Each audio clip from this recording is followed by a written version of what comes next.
Welcome to the Debauchery program, brought to you by Cliff Cool's Notes, a daily consolidator of the most insightful presentations, articles, essays, and the interviews on the web on the ultimate confidence game, money. Our site presents ideas from the smartest and wisest money managers, economists, and analysts. Hi, my name is Michelle Ducat, and I'm with Cliff Cool. Today we are interviewing economist Jeff Rubin, author of award-winning and #1 best-selling book, Why Your World is About to Get a Whole Lot Smaller. Jeff is a former chief economist of CIBC World Markets and author of another book, The End of Growth. Jeff, can you please update us on what is currently happening in the energy sector relative to what you foresaw in your book, Why Your World is About to Get a Lot Smaller? Okay, well, what is happening is that we've seen the very quick return of triple-digit oil prices, at least in the world. Brent, which is the world benchmark price, crossed into triple-digit terrain early in 2011 and hasn't looked back. North America has had lower oil prices for reasons that we can get into later in the discussion, but even now North American prices are hugging the triple-digit era. That was predicted in the book. What was not predicted in the book were the huge increases in oil production from the shale plays in the Bakken in North Dakota and from Eagle Ford in Texas, and indeed U.S. production has soared in the last couple of years, although ironically has made very little difference to U.S. motorists who are still paying around $3.30, $3.50 a gallon for gasoline. And I guess if they're wondering why pump prices haven't come down dramatically, even though U.S. oil production has soared, the answer is that most of the oil coming out of shale plays is turned into gasoline that is now being burnt by drivers in the Middle East, Venezuela, and Nigeria, the very places that the U.S. used to be dependent on for crude. So that certainly is a new development. I guess another new development, because one of the themes of both of my books are unintended consequences, is the success of the environmentalist movement in blocking new pipeline construction. And I guess the Keystone XL would be a perfect example of that. But that instead of keeping oil in the ground, which is what environmentalists wanted to do, what they've done is loaded over 1 million barrels a day of oil on rail cars. And I think, there's probably not much that Stephen Harper and I would agree on energy or carbon policy, but it's hard to argue with him when he says that moving oil by rail is a far more economically costly and environmentally hazardous way than moving it by pipeline. So ironically, we've gone from bad to worse in terms of the transport of oil, or the mode of transport of oil in North America. What would you say are other choices instead of rail transport? Well, this is the problem, and the problem is that what's lacking in this move to energy independence is the infrastructure to move the oil. And, just as we've never had a greater need for pipeline capacity, not just for the Alberta oil sands, but for the Bakken, which is producing almost 1 million barrels a day in North Dakota, just as there's never been a greater need for pipelines, the politics of pipeline approval has never become more problematic. And I think that that's fair to say on both sides of the border. That just as people in Nebraska didn't want the Keystone XL, people in BC don't want Enbridge's Northern Gateway. So what's happened is that the oil industry has turned to rail, which is really something that wasn't used since the early days of the industry during the Rockefeller era, okay? And as I say, we've gone from bad to worse. There's now 1.3 million barrels a day of oil being transported across North America. If pipelines aren't built, we'll be at 2 to 3 million barrels a day. And if that's going to happen, then we are going to see, a major oil rail disaster.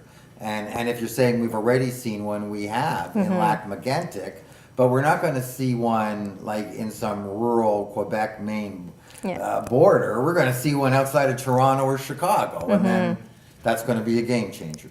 Yeah. Well, you touched upon this question already. So what do you make of the so-called North American energy independence talk?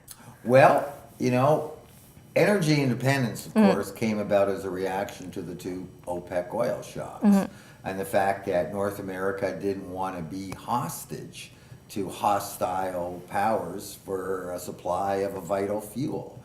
And we have now become energy independent. But what we found is that energy independence doesn't mean cheaper fuel.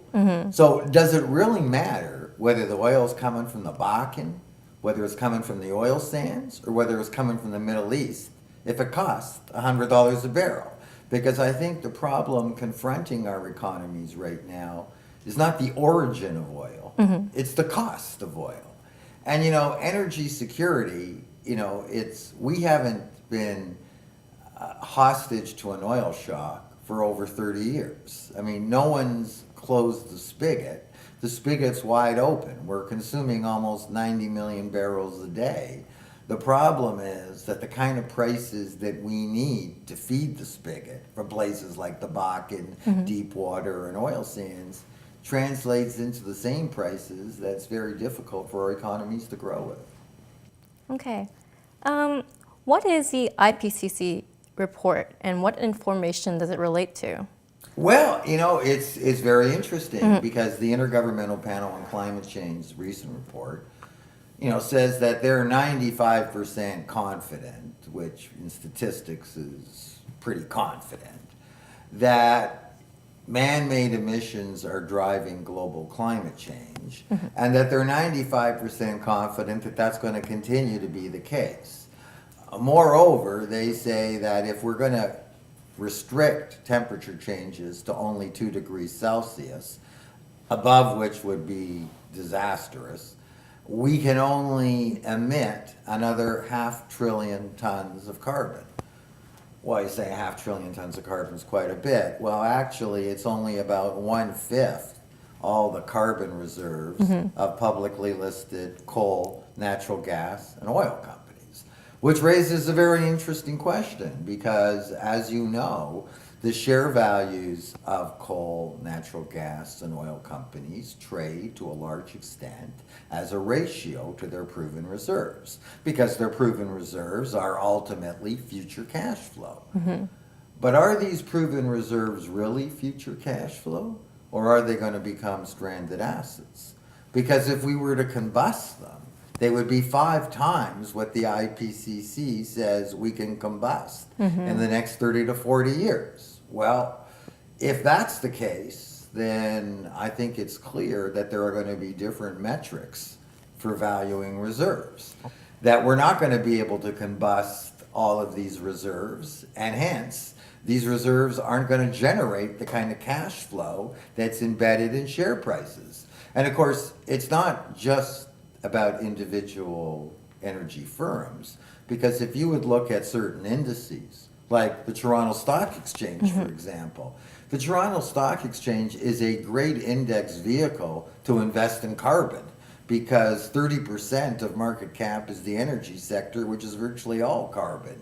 But if in fact much of these reserves are going to be stranded assets, do we have a carbon bubble in our exchange? And I think that's a question that investors have to start asking themselves. Energy companies go to great lengths in their annual reports to show their proven reserves, but very few of them will show the carbon trail that comes from combusting those reserves. Well, if we take the IPCC's forecast as a benchmark, then we're going to massively revalue these reserves because nature is going to give us lots of feedback, before approaching that 2-degree maximum in global temperature and before combusting that 500 billion tons of carbon. And as we get more superstorm Sandys or wildfires threatening Sydney now, we're going to stop and reconsider whether these reserves are actually combustible or whether, in fact, they are going to be stranded assets. I don't think investors have yet done that. I mean, there's probably a certain group of investors who would eschew carbon stocks just on, philosophical grounds, but I'm not talking about that. I'm talking about the people who do hold carbon stocks. What's the metric for valuation? Are we going to look at reserves in 10 to 15 years from now with further evidence of climate change in the same way that we value these reserves today? And my guess is we're going to change our metrics. Okay. It's interesting. But so on to your next book, to your other book, The End of Growth. Can you discuss at length your views on the end of growth? Are economies shifting to much lower growth globally, or is it just lower growth for BRICS and emerging economies? No, I think it is for everybody. For everybody. It's just that we're coming from different speed limits. And my point is, in the early 1970s, after the first OPEC oil shock, President Nixon passed the Emergency Energy Conservation Act, where he lowered the highway speed limit on interstate highways. But when you go from like $20 a barrel, like we were circa 2002, to Brent today of $110 a barrel, you don't just change the speed at which you drive your car. You change the speed at which your economy can grow. And I think that's as true of the China, India, Brazil, Russia's, as it is of the Canada, US, as it is of the Eurozone countries. It's just everybody's coming from a different speed limit. But I think what's clear is we've all geared down to a much slower rate of economic growth. I mean, for China, that's 7% versus 10%. For India, that's 4% versus 8%. For Canada and the US, that might be struggling to get 2%. For the Eurozone, that might be no growth at all. And what makes it particularly vexing is that not only are we seeing growth gear down all around the world, but this is in the face of extraordinary, I dare say, unprecedented policy measures to sustain growth. Like, for example, zero interest rates and quantitative easing, where the Federal Reserve Board purchases $85 billion worth of bonds every month. Even with the monetary accelerator floored, we're barely hitting 2%. And I think what we're finding is that the longer we rely on extraordinary policies, the less extraordinary those policies become.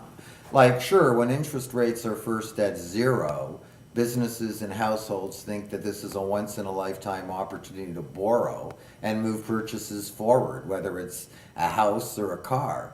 But as weeks turns to months, and months turn to quarters, and quarters turn to years, all of a sudden we accept these interest rates as normal, and they lose their ability to stimulate demand. They become part of the norm, and hence they lose their potency.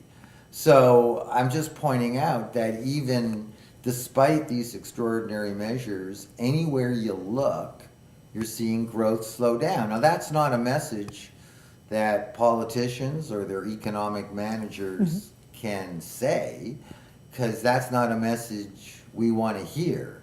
But they've already said it in code. Like when Bernanke says he won't tighten policy until we get to a 6.5% unemployment rate, or Carney now at the Bank of England saying until the UK gets to the 7% unemployment rate.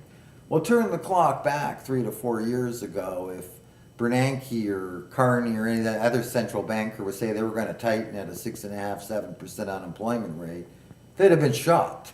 Okay, and that just shows you how the goalposts have moved. But that's their way of saying in code, sorry folks, those unemployment rates that we saw in the past, they're not obtainable anymore. And 6.5, 7's the best we're going to do. And it's debatable whether we'll even see those rates, because most of the improvement, for example, in the U.S. jobless rate is because the youth labor force is dropping out of the labor market. And that's a finite strategy in terms of lowering the unemployment rate.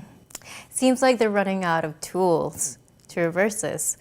Do you think there's anything that can be done to reverse this lower growth? No, I think we've got No? to manage it. And, when you talk about lower growth, I mean, GDP is an abstraction. Most folk don't measure GDP. I mean, what people care about is jobs. And when you don't have one, you don't need an economist or a statistician to tell you that. You know that. And so the real issue we got to manage here is, when economic growth slows down, job creation falls as a corollary of that. How do you manage that? And, I think what we're seeing right now is that the way we're managing it is the youth labor force is just dropping out of the labor market. Like if you look at the youth unemployment rates, 15 to 24, and I'm not talking the Spains and Greece where it's 50%, I'm talking Ontario. Even here, yes. Yeah, I feel that. It's 17, Yes. 18%. And you know what? We're not in a recession. This isn't a cyclical blip. This is the new normal, okay? So how do we deal with that? Well, what happens is that, the youth cohort, they're going to stay in school longer. They're going to stay living with their parents longer. But ironically, that's going to make their parents have to work that much longer, right? Yes. So you see, the only area of the labor force that's growing actually is the over 65. I think things like Germany's Kurzarbeit job sharing program makes a whole lot more sense in dealing with the kind of economic realities we're facing than quantitative easing. That we're not going to get down to 4% jobless rates. We may be living in a world of 7 to 8% jobless rates. How do we manage that? And maybe there's a lot to be said with 4 people taking a 25% cut in pay and keeping a job. It's saved over 1 million jobs in Germany, and there's no reason why it can't work in other places as well. Maybe this isn't the greatest time to cut back on funding of universities and tech schools when we know that more and more of the 15 to 24 are going to remain in school. But instead, we're more inclined to go, this is just a temporary aberration, and we're going back to the unemployment rates we saw before the last recession. And I'm just saying, I don't think that's on the table. I mean, here we are 5 years into a so-called economic recovery, and we're still basically looking at 7% jobless rates in places like Canada and the U.S. And believe me, there are a lot of places, just go to Europe, that are a lot worse. Well, that's all my questions, but for us, in general, you've touched on youth, you've touched on over 65, but in general, as just anybody living in Canada, Ontario, is there anything you think that... Well, I can tell you what I think I'm bullish on. Okay, yeah, for sure. The one thing that has gone up more than oil prices are food prices. Food prices are very close to the 2011 peaks, a lot closer than oil is to its $147 peak, and way above the levels that caused food riots back in 2008, 2009 that sparked all kinds of political ramifications, including the Arab Spring. I mean, food demand is continuing to rise, not only because of inexorable population growth, and we're at 7 billion and growing, but also because of the industrial revolutions in China and India, where people have traded in rice bowls for cheeseburgers. And when you consider how many pounds of grain are required to raise a pound of beef versus a loaf of bread, you get to understand some of the dynamics. Canada actually is uniquely placed. I mean, Canada has 7% of the fresh water of the earth. Okay. And Canada is one of the few places where global warming will probably increase arable land by just moving the prairies north. I've said in the past that I think Canada's most valuable resource is its water, not its oil. But since there are restrictions on exporting water, one of the ways that we're going to be exporting water is by exporting food. And when you consider that agriculture typically takes 80% of a country's water supply, if you look at what the hottest sector in Canadian real estate has been, it's been farmland. All across the country, it's gone up on an average of 12%, and what that really reflects is the strength of food prices. I wrote in my first book, Why Your World's About to Get a Whole Lot Smaller, that much of the suburbs that was farmland, particularly around where we are, Toronto, 30, 40 years ago, may return to that farmland. And the same thing that paved it over will turn it back, and that's prices. And when all of a sudden that land becomes more valuable as a means of growing and exporting food than for a distant subdivision, that's exactly what I think will happen. So you predict that in the future, Canada will be even more of an agricultural economy? I predict where Stephen Harper's vision of Canada is as an energy superpower, I predict we'll be a water superpower. And the way that we will export our water is through food. Okay. Thanks everyone for watching. That was interview with Jeff Rubin. I am Michelle Ducat with Cliff Küle.